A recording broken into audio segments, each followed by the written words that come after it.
Assalamualaikum warahmatullahi wabarakatuh. Sobat Obsesi bersua kembali dalam program Obsesi Seru episode yang ke-69 dengan moto dari Padang untuk Indonesia.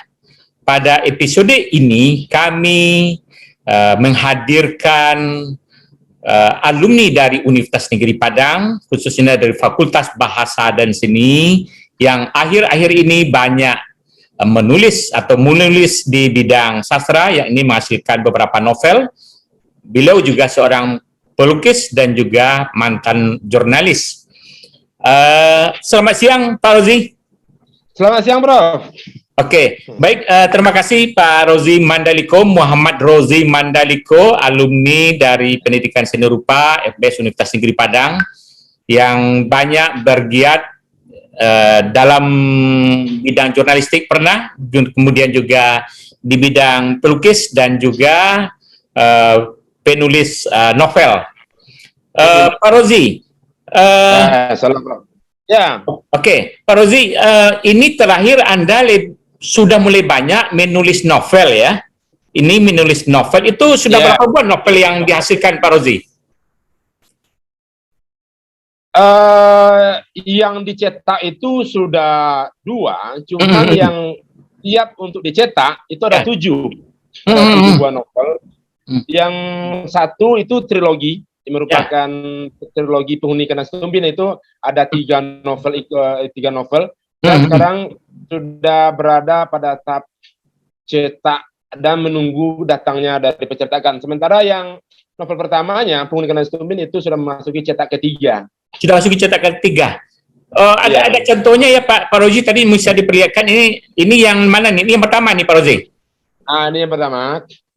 Ini yang Penghuni Kandang Situmbin. Cuman ini yang kebetulan yang larinya cepat ini gitu ya. Artinya dipesan banyak orang sehingga sekarang satu-satunya tinggal ini gitu. Ini sebenarnya untuk Prof gitu kan. Ini satunya untuk Prof sebenarnya saya tinggalkan karena sudah tak ada lagi gitu.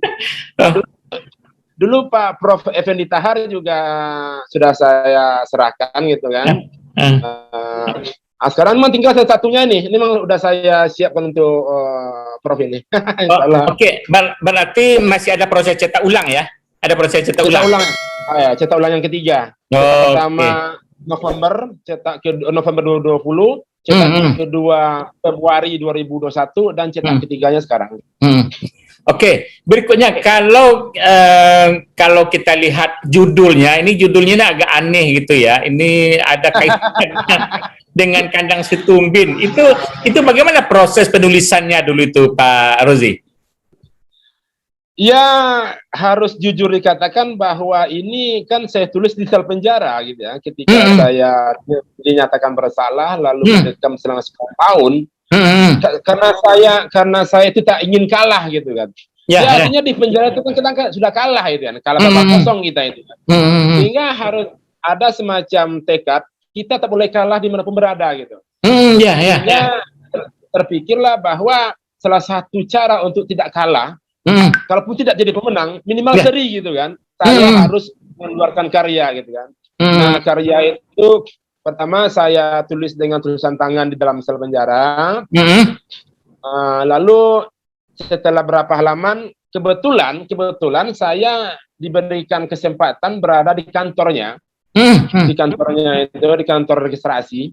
Jadi setiap hari saya juga berhubungan dengan komputer, di hadapan komputer, sehingga malamnya saya tulis dengan tangan, besok paginya pas kerja tidak terlalu padat, maka saya mengetik yang saya tulis semalam gitu ya. Begitulah selama 1 tahun, 2005 sampai 2006 gitu ya, 2015 sampai 2016 selesai saya menulis novel gitu. Oke. Berarti berapa naskah dihasilkan selama di dalam penjara Pak Rozi? Yang naskah berhubungan dengan penjara itu 3 naskah. 3 naskah. Penghuni Kandang Situmbin, 114 Purnama di Hotel Prodeo, dan satu lagi Kuku Cep Dikau dari Balik Jeruji. Yang ketiga itu khusus bagaimana menggambarkan seorang wanita yang kuat, tegar, dan tak pernah lelah untuk mendampingi seorang lelaki yang model kebentuknya gitu kan, lelaki yang ekstrim, lelaki nyentrik, tapi dia sabar menghadapi hingga dia menutup usia 1 tahun yang lalu gitu. Sehingga novel itu akhirnya saya tambah. Semula sudah saya tutup dan beliau pun pernah membacanya. Tapi karena dia sudah meninggal, maka ada satu bab lagi yang saya sambung tentang kepergiannya dari bersama kita gitu. Ya. Oke. Baik, berarti ada 3 naskah itu ya yang ditulis, artinya itu bersambung ya, apa namanya semacam trilogi itu ya. Oke. Iya, 3 novel saling berkaitan gitu. Ya, oke. Baik, kemudian berikutnya saya ingat Anda menyebut tadi istrinya meninggal beberapa tahun lalu.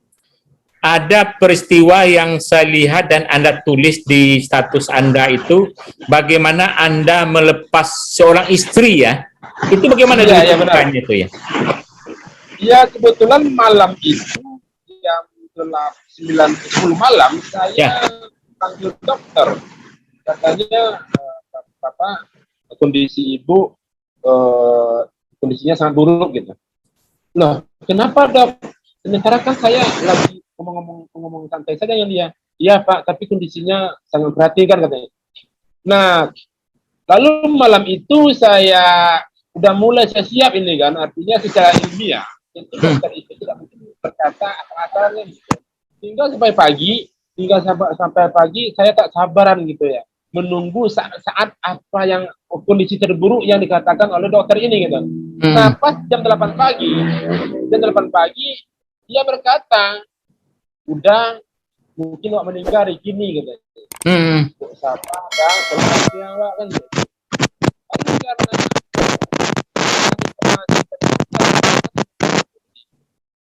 Lalu saya menyimpulkan ini benar gitu kan, benar ini akan pergi gitu kan. Lalu saya tetap berada di sampingnya. Nah, jam 9 lebih dia meminta kertas, dia picikan matanya, minta kertas, lalu dia memberi isyarat menulis di apa itu di tangannya gini kan. Dan saya mengerti itu isyaratnya adalah tolong carikan pena dan carikan kertas gitu kan. Lalu alhamdulillah saya di tas kecil saya ada, tapi saya kasihkan sama dia menulis beberapa wasiat gitu kan. Nah, lalu dia kemudian setelah itu dia tidur di pangkuan saya. Nah, saya pegang terus sampai dia menghembuskan nafas terakhir gitu. Jadi dia pergi di pelukan saya dan setelah berwasiat gitu ya. Oke. Meninggal berarti ada meninggalkan ada anak yang kecil ya masih itu ya, yang lain udah agak besar, ada yang kecil gitu ya. Ya, kebetulan yang bungsu, Wangi Putih Langit Zia, kebetulan namanya Wangi Putih Langit Zia yang saya kasih dulu bersama almarhumah.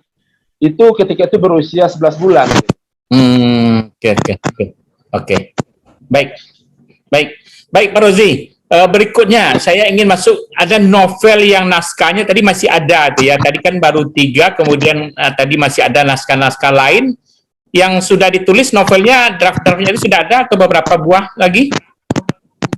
Kalau novel naskah yang sudah selesai adalah 7. Ya sebenarnya yang dari yang 7 itu ada 2 yang saya tulis, memang belum saya terbitkan gitu ya, karena saya itu cari gitu. Saya lihat berapa novel, saya lihat novel di pasaran. Lalu saya kayak tulisannya di pasaran saja. Tapi pada akhirnya saya berpikir, kalau ini gaya bahasa, kalau ini tema yang saya usung, sepertinya pasar sudah tidak menerima lagi, terlalu banyak gitu kan. Maka ketika di penjara itu, ketika menulis teman ini, saya memilih gaya bahasa yang kalaupun orang tidak tertarik dengan kisahnya, minimal orang tertarik dengan gaya bahasanya gitu. Saya meramu sebuah gaya bahasa, pencampuran gaya bahasa sastra lama dengan sastra modern, lalu memasukkan unsur budaya. Unsur budaya itu bahasa daerah kita gitu kan. Lalu mengandalkan kekuatan bercerita, kekuatan bernarasi gitu. Makanya tidak saya terbitkan novel pertama itu karena saya sendiri selaku penulis menilai kurang yakin dengan keberadaan gaya bahasa dan tema seperti itu gitu. Nah, baru saya punya keyakinan untuk menerbitkan itu dengan gaya bahasa yang ini, yang terbaru ini, dengan bahasa yang bombastis dan hiperbola gitu kan. Saya lebih percaya diri untuk menampilkannya. Alhamdulillah ternyata iya. Dalam 10 hari pertama terbit saja udah habis 1000 buku gitu. Dan saya perkuat karena saya punya Facebook, karena saya punya akun Facebook, saya perkuat dengan membuat postingan gitu. Artinya saya tidak akan membuat postingan di Facebook itu kecuali hanya untuk mendukung, mengatakan bahwa saya ini seorang penulis aliran ini gitu. Dan saya apapun yang saya posting, mau selamat ulang tahun kah, mau pergi apa, intinya saya tidak akan bercerita satu bait saja. Saya tidak akan buat satu kalimat saja. Tapi apapun yang saya buat, sesederhana apapun postingan yang saya buat, saya harus membuatnya dengan bahasa saya, dengan cerita-cerita yang saya kemas menjadi sebuah bacaan yang menarik untuk dibaca gitu. Nah, itulah. Sehingga dari 7 novel itu, yang berani saya terbitkan pertama itu ya Penghuni Kandang Stumpin ini. Karena inilah gaya bahasa terbaru yang saya temukan dan saya yakini mampu menggugah pasar gitu. Oke, artinya Anda sudah beberapa menulis novel seperti itu. Ini kalau saya lihat tadi pendidikan Anda kan pendidikan seni rupa dulu. Lalu ini gimana ceritanya pindah bisa menghasilkan karya sastra novel ini ya? Gitu itu gimana ceritanya itu? Begini bro, sebenarnya saya buka rahasia bahwa ketika masuk IKIP dulu, pilihan pertama saya itu bahasa Indonesia, bro. Cuman hasil tes menyuruh saya harus di seni rupa gitu kan. Tidak artinya pilihan pertama bahasa Indonesia, pilihan kedua seni rupa. Lalu koran pengumuman di media massa saya diterima di seni rupa, ya apa boleh buat gitu kan. Karena ketika kuliah di seni rupa itu saya cemburu-cemburu juga melihat teman di jurusan bahasa Indonesia gitu, ingin pula. Tapi untuk pindah ke jurusan, bagi saya ketika itu sebuah harga diri gitu kan. Karena kan saya ini nanti kurang gentleman dengan hasil ujian kan gitu. Sehingga saya terus saja, karena sedikit banyak saya punya bakat juga di bidang lukis gitu. Ketika di SMA itu, di SMP, kalau ada gantung-gantungan di lokal itu, daftar piket, struktur organisasi kelas, segala macam itu orang saya gitu kan. Jadi saya memilih 2 jurusan itu. Pertama, karena masuk Indonesia, saya suka ngoceh. Biasanya kalau di kampung-kampung itu, setiap pertandingan olahraga itu saya pemegang mic-nya gitu kan. Jadi reporternya gitu. Lalu semenjak SD, kelas 2 SD, saya sudah menjadi dai-dai cilik ini gitu ya. Nanti saya sudah tampil memberikan ceramah. Dan kalau saya bercerita, sesederhana apapun cerita saya, biasanya orang mau dengar gitu. Makanya setelah tamat SMA itu, saya berada di salah satu Kemelut ketika itu, yang kakak saya menyuruh saya masuk katanya ketika Akademi Ilmu Komunikasi gitu. Saya nggak tahu kampusnya gitu kan, nggak tahu apa macam. Lalu kata kakak saya, kalau memang susah ambillah jurusan bahasa Indonesia di IKIP katanya gitu. Lalu karena di IKIP itu ada pilihan kedua, saya lihat pula ada seni rupa, maka saya mengambil seni rupa gitu. Nah, hasil tes ya inilah saya ditetapkan di seni rupa tanpa saya harus menyerah dengan bahasa Indonesia gitu. Tetap saya berguru. Dan saya lihat Prof. Effendi Tahar ketika itu masih tahun 97, saya membaca tulisannya di Canang. Lalu saya tanya dia, gimana cara menulis nih Pak? Kok tulisan Bapak itu enak kali sih gitu. Kok lama dibaca gitu kan? Kok mengalir indah rasanya tulisan. Artinya saya membaca tulisan Bapak itu tidak saja isinya, tapi berwisata kata-kata gitu kan. Dari situlah mulainya. Gitu. Oke, baik. Kalau saya lihat juga jadi begitu ya, karena memang minat di bidang bahasa juga tinggi waktu itu. Kemudian kalau kita lihat di novel-novel Anda ini, Pak Rozi Mandaliko, itu lebih banyak pengaruhnya bahasa daerah ya, pengaruh bahasa daerah sangat kuat sehingga kalau orang Minang yang membaca itu sangat sampai ya apa yang dikomunikasikan itu. Itu memang sengaja atau gimana tuh? Kan itu memang karena Anda ini berada di etnis budayanya Minangkabau gitu.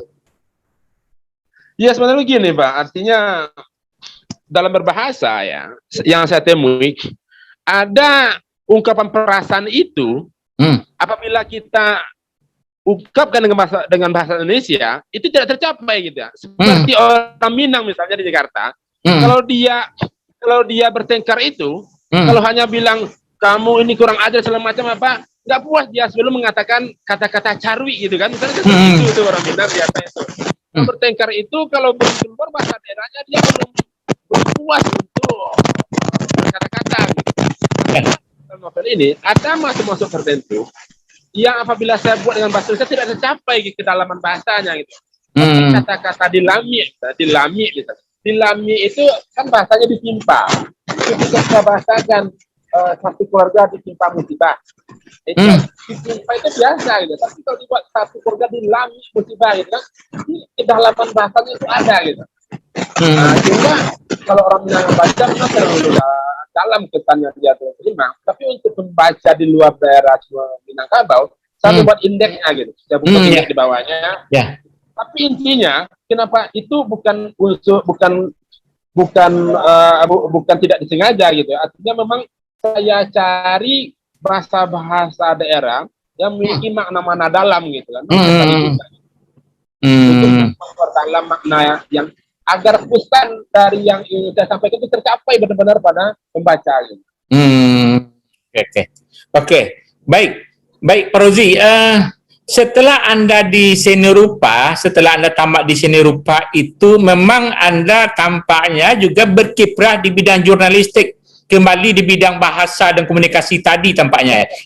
Itu bagaimana ceritanya setelah tamat tidak mengembangkan di bidang lukis tapi lebih banyak dulu masuk ke dunia jurnalistik kalau tidak salah ya di Jakarta ya? Iya, Jakarta. Begini bro, saya tes di beberapa tempat di Jakarta itu. Tesnya itu sebagai kartunis gitu. Kartunis. Ya. Nah, lalu terimalah saya sebagai kartunis, saya terima. Cuma jadi kartunis itu waktu per hari itu hanya setengah jam, kita udah bebas, saya nggak ada lagi kerjaan gitu kan. Saya membuat satu karikatur, sudah nggak ada lagi kerjaan gitu. Lalu saya iseng-iseng ikut bersama teman ke lapangan gitu kan. Ke lapangan, lalu teman-teman berwawancara, saya dengar. Nah, saya juga membuat tulisan tersendiri hasil wawancara tadi itu, walaupun teman yang berwawancara, karena saya mendengar di kantor redaksi, saya menulis juga gitu. Lalu dibaca oleh pemimpin redaksi. Loh, kamu berbakat juga menulis nih, katanya, tidak saja jadi kartunis kamu nih, katanya. Ya kalau kamu punya waktu setelah selesai buat gambar, kamu nulis aja, katanya. Ya, akhirnya kamu nulis. Akhirnya ternyata itu lebih dominan gitu. Pengaruh tulisan saya ternyata lebih keras daripada pengaruh gambar saya kan gitu. Nah, sehingga di box redaksi saya diganti aja menjadi reporter lagi, nggak jadi kartunis lagi gitu. Di awalnya memang seni rupa juga, tapi kan ada minat bahasanya, akhirnya pulangnya ke bahasa juga gitu. Iya. Artinya memang awalnya memang diterima sebagai kartunis gitu ya, karena pengaruh lingkungan, akhirnya menulis, akhirnya menjadi jurnalis, begitu jadinya ya. Iya, gitu. Memang awalnya bukan dituju menjadi seorang wartawan penulis, tidak. Memang kartunis juga gitu. Karena ijazah kita itu kan seni rupa, bukan ijazah bahasa Indonesia kan. Iya. Oke, berarti Anda di Jakarta itu satu media saja atau berpindah-pindah sempat? Ada berapa media. Pertama dulu pernah saya di Berita Buana, Harian Sore Berita Buana, juga pernah di koran daerah namanya Rakyat Betawi, pernah juga di Generasi bersama Pak Pasli Jalal, Profesor Pasli Jalal. Betul Pak Pasli Jalal, profesor yang ketika itu seorang pejabat di Bappenas ketika itu. Lalu memberi, karena ketika pada suatu kesempatan saya melakukan wawancara dan narasumbernya itu beliau gitu, Bapak Sejarah. Ternyata setelah bicara itu kan yang logat ini kan nggak bisa berbohong kita gitu. Tahu bahasa ini dari Padang itu ya? Dari mana kampung dia kan ya gitu ya. Disangka Pak, oh sama Wak dari Lintau katanya kan. Akhirnya bicara-bicara disuruh datang ke rumahnya. Kami membuat pula satu yayasan yang terus menulis, mengeluarkan sebuah tabloid dan mencetak beberapa buah buku. Ada 7 buah buku juga yang dikeluarkan di penerbit itu ketika itu. Lalu terakhir saya bergabung di sebuah tabloid yang agak hot gitu ya, namanya Exotica. Dan saya wartawan pertama ketika itu koran yang laku deras, lebih laku daripada kacang goreng gitu ya. Karena ketika itu mulai terbukanya informasi-informasi kebebasan pers, mungkin tanda kutip gitu ya, kebebasan pers, sehingga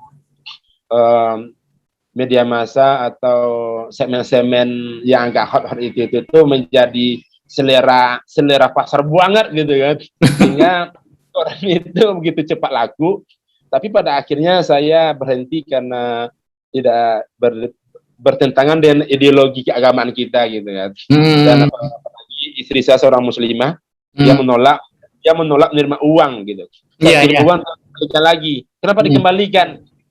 Saya tahu udah tidak bekerja di koran yang di koran yang seperti itu gitu kan. Dia tolak pemberian saya kata dari kampung, uang saya itu yang sekian itu dia tolak karena karena koran itu sampai juga di Padang, berada di Padang, dan dia membacanya, ada nama saya di sana. Dan sebelumnya dia tahunya saya bekerja di koran itu gitu kan. Ternyata saya pindah ke koran itu, nggak saya bicarakan, nggak saya diskusi sama dia ketika itu. Hingga ketika dia tahu saya menjadi wartawan di koran jenis itu, dia tidak menerima, batinnya menerima gitu. Gitu. Dan terakhir saya pernah juga, dan sebelumnya gitu, bukan terakhir, bertemu dengan almarhum dia sekarang nggak salah, Zairli Asril yang di Padang Express. Lalu saya diminta ketika itu untuk mengembangkan Padang Express edisi rantau ketika itu. Cuman berapa edisi saja saya sudah harus pulang kampung gitu kan. Saya pulang kampung langsung ikut tes jadi guru gitu. Oh, ikut tes itu terakhir langsung diterima tuh ya setelah itu ya? Ya kebetulan tamat 99, semenjak tahun 99 itu saya nggak pernah ikut ujian tes, nggak pernah ikut tes PNS, belum pernah satu kali pun.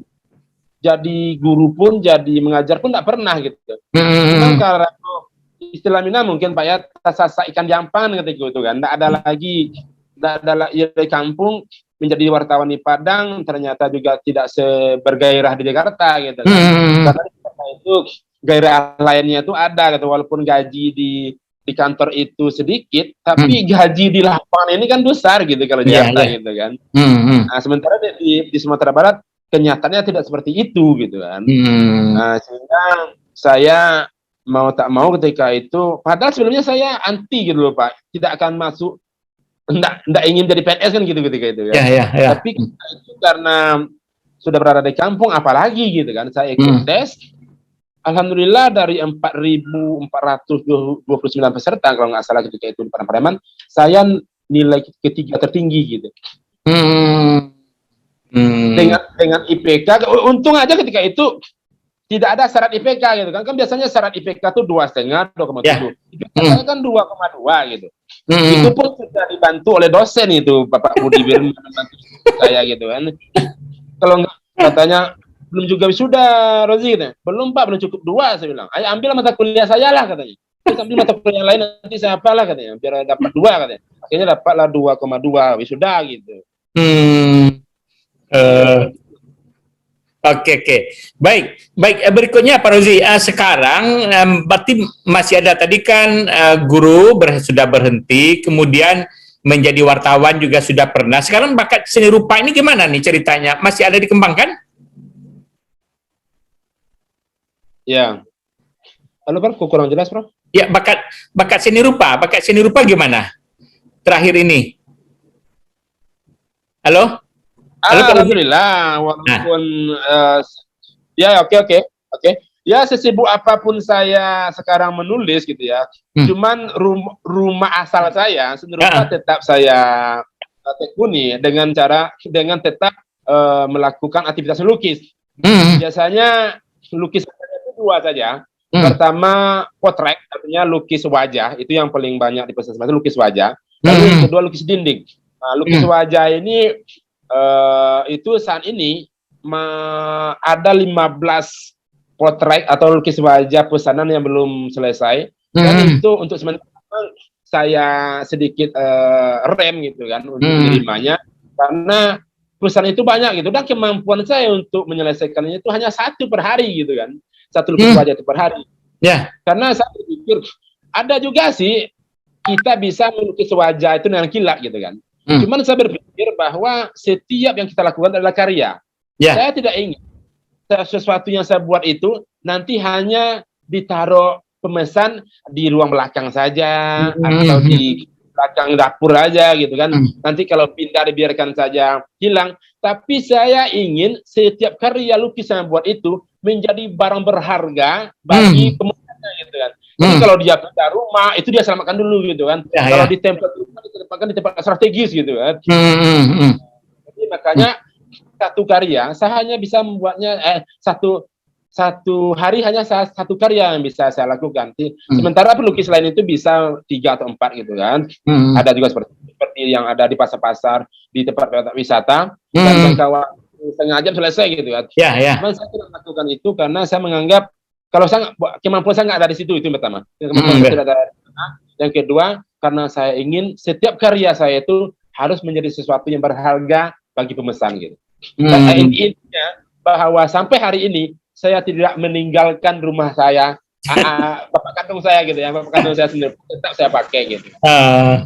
Oke. Berarti melukis wajah ini bermedia apa ya? Kanvas juga ya? Kanvas dan cat ya Pak Rozi ya? Ya seperti yang diajarkan di kampus juga gitu kan. Sampai saat ini saya masih melakukan hal manual, tidak melakukan teknologi dalam melakukan lukis. Karena ada aplikasi yang tidak membutuhkan kemampuan melukis ya, tapi kemampuan mengoperasikan komputer saja kita jadi lukis gitu kan. Tapi saya tetap menggunakan alat-alat manual, cat, dan dengan media kanvas dari saya buat dari apa aja, karena saya buat dari kain kapan atau kain karung tepung aja saya buat juga seperti itu. Karena daya beli di kampus ini daripada beli di Sumbar tentang lukisan ini kan tak terlalu baik seperti di Jogja atau di daerah Jawa lainnya seperti Bali ya. Ya kalau kita beli kampasnya itu 125, 151 gitu. Kemampuan masyarakat penikmat seni di Sumatera Barat kan sekarang dia mampu bayar 250 cuma satu lukisan kan. Untuk kampasnya aja sudah 150, tambah lagi catnya. Jadi kita nggak dapat gitu kan gitu. Tapi intinya bahwa sampai hari ini saya tetap melukis cara manual dulu. Oke. Baik, mungkin coba diangkat mic-nya mungkin Pak mungkin agak jauh. Oke. Berikutnya Pak Rozi. Berikutnya adalah Anda melukis itu punya studio sekarang di mana tempatnya gitu, kalau orang ingin tahu nanti ingin memesan atau apa, di mana studio yang sekarang nih? Saya punya studio icak-icak gitu ya, artinya studio icak pengertian studio yang belum profesional, belum tempatnya masih dadakan, dan peralatannya seadanya saja, itu ada di Batu Sangkar, di dekat terminal Peliang Batu Sangkar itu saya punya tempat di sana untuk studio yang saya jadikan studio gitu. Saya lukis di sana, dan di sana pula kadang-kadang gini, saya di tempat lukis saya itu kadang tidak saja studio lukis ya, kadang sudah jadi studio novel juga. Karena ketika saya mentok dalam melukis gitu kan, kadang-kadang ada suatu waktu, suatu ketika yang kepala ini nggak jalan dia gitu ya, nggak jalan, hanya kuas yang berjalan, tapi imannya sini nggak berjalan gitu kan. Biasanya saya stop, dan saya tukar ketika itu membuka laptop dan saya nulis lagi itu misalnya gitu kan. Jadi tempat itu tidak saja studio lukis, tapi juga studio novel gitu ya, studio tulis menulis lah gitu kan. Oke. Baik, Pak Rozi, Anda kalau tidak salah, Anda punya kemampuan juga di bidang hipnotis ya, hipnotis terapi ya. Itu gimana cara belajarnya dulu? Memang gimana Anda belajar, Anda pelajari, itu gimana tuh, Pak Rozi? Iya, ini kan saya itu kan dari kecil itu terlahir sebagai orang yang penasaran, terlahir sebagai orang yang nggak sedikit unik juga ya, suka tertantang dengan hal-hal yang sifatnya tidak biasa gitu. Saya melihat ketika itu saya melihat hipnotis ini sesuatu yang tidak biasa gitu kan, hanya dilakukan orang-orang, tidak banyak orang yang mampu gitu kan. Saya tertantang gitu. Nah kebetulan ketika jadi wartawan Jakarta itu, saya kenal dengan beberapa orang yang memiliki kemampuan hipnotis itu ya, yang sering dilihat di TV itu gitu kan. Saat sesi wawancara, saya setelah wawancara tentang materi formal, saya berikutnya setelah selesai santai itu saya bicara tentang hipnotis itu ya. Gimana caranya Mas gitu kan. Kok bisa gitu.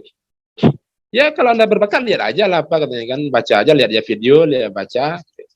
Nah ternyata memang jam 10 saya membacanya, jam 11 saya sudah bisa gitu. Memang bisa nih gitu kan. Ternyata di sana itu tuh ada modal khusus yang kita harus punya. Itu pertama bukan nekat dalam artian positif ya. Ya. Bukan nekat dalam artian negatif nih. Nekat artinya mau mencoba, berani maksudnya gitu. Keberanian ya. Keberanian dan juga percaya diri gitu. Percaya diri dan melakukannya itu. Ternyata bisa gitu kan. Dan akhirnya setelah bisa itu saya coba gali-gali secara pribadi saja ke beberapa literatur, dan saya temukan ternyata hipnotis itu bisa digunakan untuk terapi. Terapi terhadap gangguan psikis kecil ya, seperti takut jarum suntik, takut ketinggian, takut babini, takut yang dibilang orang kampung itu ada santung pelalai satu lagi itu kan. Nah, itu gitu. Dan ternyata itu bisa berguna untuk itu. Dan sampai hari ini sudah ratusan juga orang yang saya lakukan terapi dengan hipnotis, dan alhamdulillah 80% berhasil gitu ya, artinya tingkat keberhasilan tinggi. Ada orang yang takut babini, ini mudah tidak vulgar cerita ini. Ada satu orang datang sama saya, dia tidak mau berbini dia, tidak mau berbini, takut babini gitu, takut berisi gitu. Lalu saya datang sama saya, lalu saya lakukan akses terhadap alam bawah sadarnya. Ternyata ada satu peristiwa, ada satu kata-kata yang membuat dia itu menjadi takut gitu, dan sudah tertanam di alam bawah sadarnya, yaitu ketika dia kecil, maaf, itu buah-buahnya itu pelernya itu satu gitu ya, peler kejantannya itu satu gitu. Lalu dia pernah mendapat semacam kata-kata, kamu nanti percuma saja babini gitu. Orang akan kecewa sama kamu nggak bisa beranak gitu. Tidak menghasilkan keturunan ya, diyakininya gitu ya. Gitu kan. Lalu ternyata setelah saya akses, itu terjadi pada usia-usia 15 tahun gitu kan. Nah, dan berdasarkan berapa petunjuk dari literatur saya lihat, caranya dia mencabut file itu, mencabut file lama itu, dan menukarnya dengan file yang baru gitu kan. Nah, dan saya menukar dengan file yang baru itu, kata-katanya itu juga kata ilmiah yang saya dapatkan dari ahli-ahli kesehatan gitu kan. Bahwa ahli kesehatan mengatakan satu atau duanya buah itu tidak berpengaruh terhadap apa gitu kan. Turunan. Tidak turunan gitu kan. Bisa saja gitu kan. Nah, kata-kata itulah yang saya masukkan ke dalam alam bawah kembali setelah saya cabut sugesti yang informasi pertama itu, yang disebut sugesti itu kan. Saya masuk sugesti itu, saya masuk ke sana, saya akan berulang-ulang. Nah, setelah itu dia setahun sudah itu dia menikah dan punya keturunan alhamdulillah. Oh, itu prinsipnya tuh ya, prinsipnya hipnoterapi itu gitu ya. Iya, itu prinsipnya gitu. Oke. Baik, berarti kalau terakhir ini kegiatan hipnoterapi itu sering dicobakan juga selain melukis dan menulis novel, Pak Rozi? Ya sebenarnya ada ketakutan sebenarnya karena ketika saya masuk penjara itu salah satu sebab saya dinyatakan bersalah itu kan karena tidak ada izin gitu ya. Ya.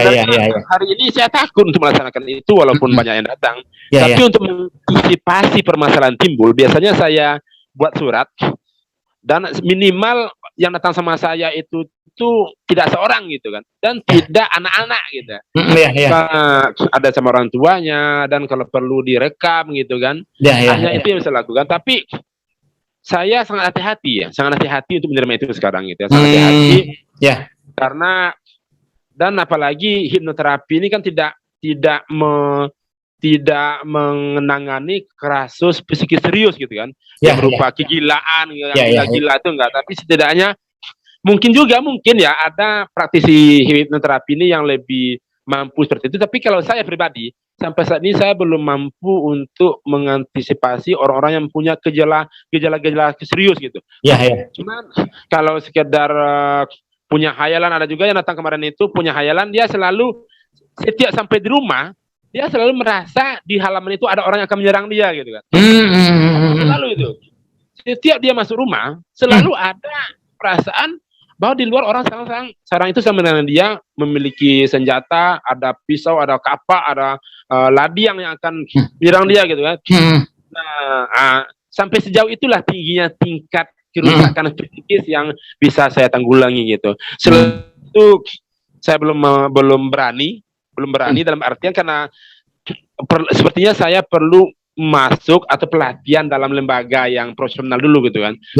Yang memahami tentang latar belakang manusia, untuk kejiwaan manusia, itu harus aku kuasai dulu untuk melakukan itu. Tapi untuk sekarang, sekedar untuk remaja-remaja yang putus pacar, dia lagi frustasi, dia ingin melupakan pacarnya, segala macamnya, itu saya lakukan, itu masih saya lakukan.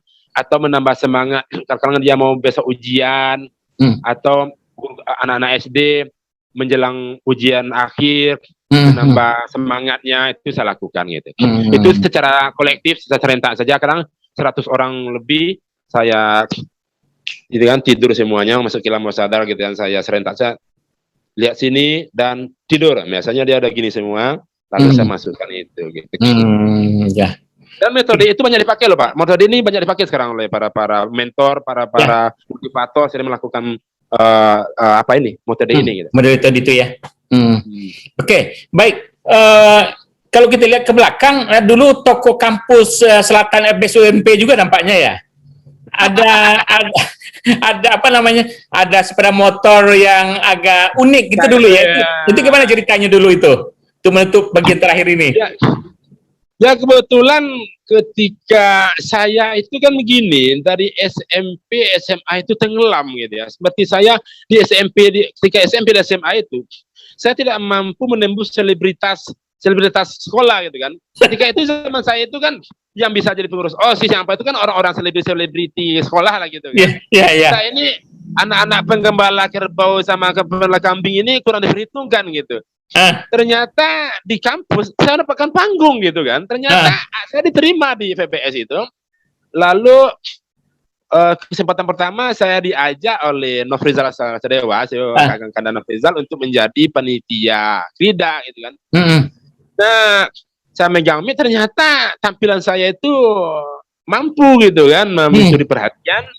Kemudian saya dicalonkan menjadi ketua BPM ketika itu. Kalah dua suara oleh Dr. Suyono sekarang di Yayan Bertangkar ya sekarang. Tapi ketika itu selaku seorang yang sedang bergelut bidang seni, saya punya satu pemikiran, saya harus beda gitu kan. Sehingga saya carilah, saya bikin saja lah, walaupun terlihat gak gila gitu kan. Tetap saya berani melakukan itu. Saya pakai baju, biasanya baju pink, celana pucuk hijau daun gitu kan. Sepatunya itu sepatu bot biasa pergi ke sawah ini gitu kan. Memakai sepeda kayu gitu kan. Sehingga dulu Profesor Marjani Mertamin kalau salah nama profesor. Itu pengenal saya itu bukan karena saya, itu pengenal saya karena sepeda motor saya itu gitu kan. Bertemu di sebuah tempat, motornya mana katanya, ya gitu, bukan kamu dari mana, motornya mana kan gitu katanya. Nah, jadi ketika itu di kampus selatan itu karena kampus ini adalah kampus sejuta aksi yang bisa menerima apapun gaya dan apapun aksi kita bisa terima, sehingga saya bebas mengekspresikan diri gitu kan, bisa ekspresikan diri saya sedemikian rupa gitu kan. Alhamdulillah itu menjadi bagian penting bagi saya ketika merantau ke Jakarta. Ada sikap-sikap berani beda gitu kan, berani melakukan perbedaan, sehingga ketika menulis di Jakarta itu di koran itu saya diberi ruang khusus karena saya berani berbeda dalam cara menulisan gitu kan, dengan bahasa berbeda gitu. Dari kurikulum. Jadi intinya bahwa di kampus dulu itu saya menjadi seperti itu. Pertama memang saya ciptakan, yang kedua ada gelora batin saya ingin seperti itu gitu. Nah, gitu. Gitulah Prof.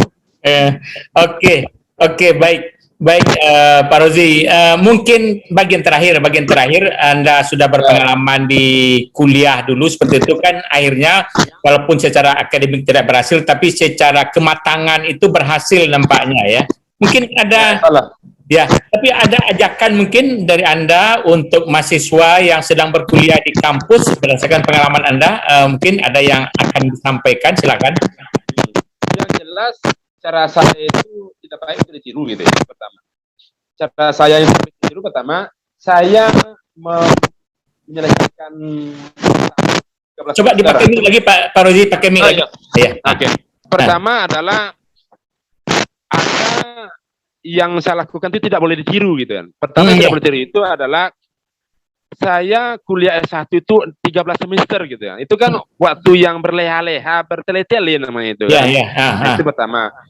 Yang kedua, jangan puas dengan akademik yang hanya standar gitu kan. Seperti saya kan cuman gitu kan. Itu kesalahan gitu ya. Cuman yang mungkin perlu saya tularkan yang positifnya adalah semangat mencari jati diri gitu kan. Artinya bahwa di kampus itu yang kita cari bukan hanya ilmu. Kalau kita di seni rupa tidak saja hebat melukis pulang dari sana, hebat membuat ini, kalau kita bahasa Indonesia tidak saja hebat mendengar membaca setelah di sana, tapi ada nilai-nilai kemanusiaan, nilai sosial, nilai pertempuran untuk di kemudian hari. Sebab saya melihat gini, tantangan bagi mahasiswa itu yang tertinggi itu setelah tamat sepertinya gitu ya. Artinya setelah kita menamatkan kuliah, itulah ternyata tantangan terbesar itu gitu kan. Mau kemana kita gitu. Jadi ternyata mau kemana kita itu akan sangat terbantu ketika kita di kampus itu tidak saja sekedar untuk belajar gitu ya, belajar di bangku gitu ya. Tapi ada hal-hal lain yang harus dilakukan, seperti rajin-rajinlah untuk berkomunikasi dengan siapa saja gitu kan, dengan pilih-pilih apa. Sebab siapapun yang kita temui di dunia ini adalah guru gitu. Siapapun yang kita temui di mana saja dia adalah guru. Dan tempat yang kita injak di muka bumi ini adalah lokal kuliah gitu kan, lokal belajar gitu. Jadi saya menganggap begitu, bahwa kepada adik-adik yang lagi di kampus itu, pertama jangan tiru saya, bagian yang jelek saja yang ditiru gitu. Termasuk jangan tiru saya untuk masuk ke penjara gitu kan. Tapi juga untuk ditiru gitu kan. Walaupun hikmahnya besar, tapi tak perlu masuk penjara untuk mendapatkan hikmah seperti itu gitu kan. Nah, itu intinya gitu ya. Walaupun saya terlahir kembali gitu, karena saya menganggap dalam buku saya ini nanti ada Prof, saya mengatakan bahwa penjara itu rahim kedua, karena memberi kesempatan pada manusia untuk terlahir kembali, suci kembali layaknya lahir pertama kali dari rahim ibu gitu kan. Itu yang saya buat dalam kesimpulan novel saya itu gitu kan. Sebab nah gitu. Jadi itulah Prof, bahwa untuk saya kepada adik-adik itu ya ada hal yang bisa ditiru, seperti semangat saya mungkin cara saya bergaul, walaupun saya seni rupa, tapi saya mengenal dosen dari seluruh jurusan yang ada di FPS gitu. Saya mengenal semua gitu. Nah, saya mengenal dan pandai-pandai untuk bersosialisasi gitu. Karena ada ilmu besar yang kita dapatkan dari hasil bersosialisasi dengan manusia lain gitu ya. Gitu. Itu aja mungkin Prof. Oke. Baik. Terima kasih Pak Muhammad Rozi Mandaliko. Saya yakin ini bermanfaat untuk kita semua ya. Insya Allah. Oke. Tapi kan nanti kita bisa ketemu langsung ya Prof ya. Saya mau ngasih ini sama Prof ini soalnya. Bisa kalau ada ke kampus. Kalau ada ke kampus hari Rabu saya ke sana Prof. Hari Rabu saya ke sana. Saya bertemu Prof gitu kan. Saya ingin pula novel saya ini Prof baca gitu kan gitu, secara utuh gitu. Ya, Bro. Oke. Nanti bisa ketemu di kampus saya di lantai 2, Pak Rozi. Oke. Oh, lantai 2, Pak Tropiak. Ya, oke. Saya tutup dulu ya. Saya tutup sebentar. Sobat Obsesi, demikianlah perbincangan kami dengan Muhammad Rozi Mandaliko. Mudah-mudahan perbincangan ini bisa bermanfaat untuk kita semua dalam program Obsesi Seru episode yang ke-69 dan sampai bersua kembali pada Obsesi Seru episode berikutnya.